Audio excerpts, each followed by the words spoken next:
দাবি আমাৰ দাবি ন্যায্য দাবি আমাৰ দাবি মানিবই লাগিব আমাৰ দাবি মানিবই লাগিব অমানৱীয় উচ্ছেদ নচলিব। ছাত্ৰ ইউনিয়ন আমচুৰ কেন্দ্ৰীয় সমিতিৰ নিৰ্দেশ মৰ্মে গোৱালপাৰাৰ যি অমানৱীয় উচ্ছেদ হৈছে উচ্ছেদৰ বিৰুদ্ধে সমগ্ৰ অসমৰ লগতে আমচু হোজাই জিলা সমিতিয়ে হোজাই জিলা মানে আয়ুক্তৰ কাৰ্যালয়ৰ সন্মুখত 2 ঘণ্টীয়া অৱস্থান ধৰ্মঘট আমি পালন কৰি আছো। আমাৰ এটাই দাবী যে সমগ্ৰ অসমত যি ধৰণে অমানৱীয় হিমন্ত বিশ্ব চৰকাৰে যি ধৰণে অমানৱীয় উচ্ছেদ মানে সংগঠিত কৰিছে, যাৰ ফলত শ শ শিশু মহিলাৰ অধিকাৰ খৰ্ব হৈ আছে, শিশু অধিকাৰ খৰ্ব হৈ আছে, মহিলা অধিকাৰ খৰ্ব হৈ আছে আৰু তেখেতসকলক অমানৱীয়ভাৱে হিউমেন ৰাইটছ ভাইলেশ্যন কৰি আছে। গতিকে মানে প্ৰতিগৰাকী লোকক চৰকাৰী মাটিৰ পৰা যদি মানে উচ্ছেদ কৰে তেনেহ'লে তেখেতসকলক পুনৰ সংস্থাপন দি উচ্ছেদ কৰিব লাগে। এইটোৱে আমচুৰ দাবী আছিল, আগৰে পৰা আছিল আৰু আজিও দাবী আছিল। গতিকে এই যিসকল লোকসকলক আপোনাৰ গোৱালপাৰাৰ পৰা আৰম্ভ কৰি ধলপুৰৰ পৰা আৰম্ভ কৰি লামডিং সংৰক্ষিত বনাঞ্চলত যিসকলৰ উচ্ছেদ কৰা হৈছে সকলোকে পুনৰ সংস্থাপন কৰাৰ আমি দাবী জনালো। আৰু এই দাবীৰে আমি আজি 2 ঘণ্টীয়া অৱস্থান ধৰ্মঘট পালন কৰি অসমৰ মাননীয় মুখ্যমন্ত্ৰী মহোদয়লৈ মানে স্মাৰক পত্ৰ প্ৰেৰণ কৰিলো। আপোনালোকে ইতিমধ্যে মানে গম পায় যে লামডিং সংৰক্ষিত বনাঞ্চলত যোৱা 2021 বৰ্ষত উচ্ছেদ হৈছিল আৰু সেইসকলক পুনৰ সংস্থাপন দিয়া হ'ব বুলি কোৱাৰ পিছতো আজি প্ৰায় 4 বছৰত তেখেতসকলক পুনৰ সংস্থাপন দিয়া হোৱা নাই। প্ৰায় মানে 40 জনৰো অধিক শিশু মহিলা বৃদ্ধৰ মৃত্যু হৈছে মানে বিনা চিকিৎসাত। অনুৰূপ ঘটনা এতিয়া মানে গোৱালপাৰাতো হ'ব। গতিকে এই ক্ষেত্ৰত চৰকাৰে উচিত পদক্ষেপ গ্ৰহণ কৰি মানে উচ্ছেদিতসকলক পুনৰ সংস্থাপন প্ৰকৃত ভূমিহীন লোকসকলক মানে পুনৰ সংস্থাপন দিয়াৰ বাবে আমচু হোজাই জিলা সমিতিৰ ফালৰ পৰা দাবী জনালো।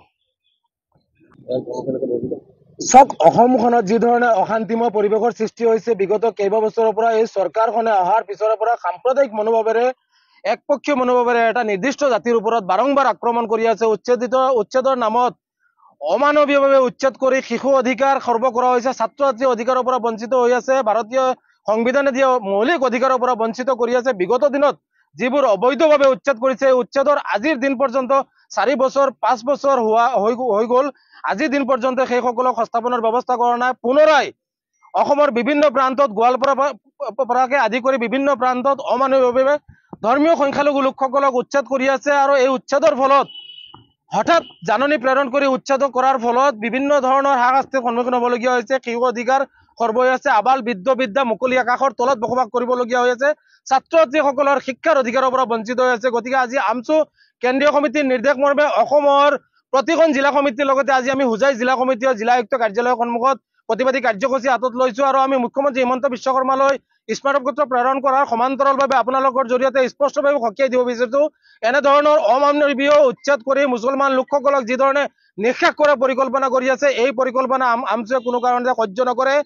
আমাৰ দাবীসমূহ যদি নামানে আগন্তুক দিনত ইয়াতকৈ ভয়ানকভাৱে প্ৰতিবাদী কাৰ্যসূচী হাতত ল'ম। কোনো কাৰণতে সংবিধানে দিয়া অধিকাৰ খৰ্ব কৰা কাৰ্য, এই সাম্প্ৰদায়িক চৰকাৰখনৰ যি মনোভাৱ, এই কাৰ্য আমি কৰিবলৈ নিদিওঁ।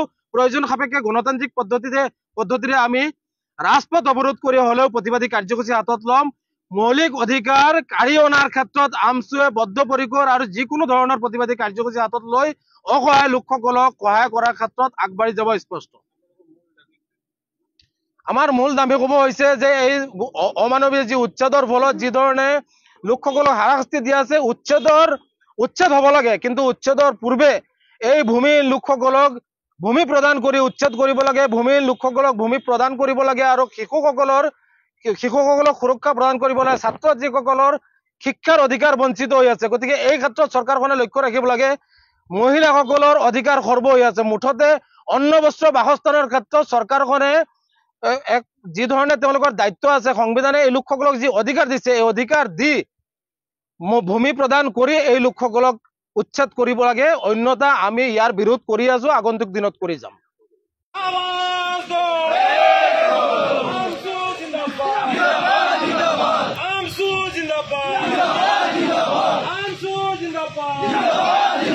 হিমন্ত বিশ্ব শৰ্মা মুৰ্দাবাদ। উচ্ছেদৰ নামত সংখ্যালঘু হাৰাশাস্তি কৰা নচলিব। উচ্ছেদৰ নামত সংখ্যালঘু হাৰাশাস্তি কৰা নচলিব। We want justice. We want justice.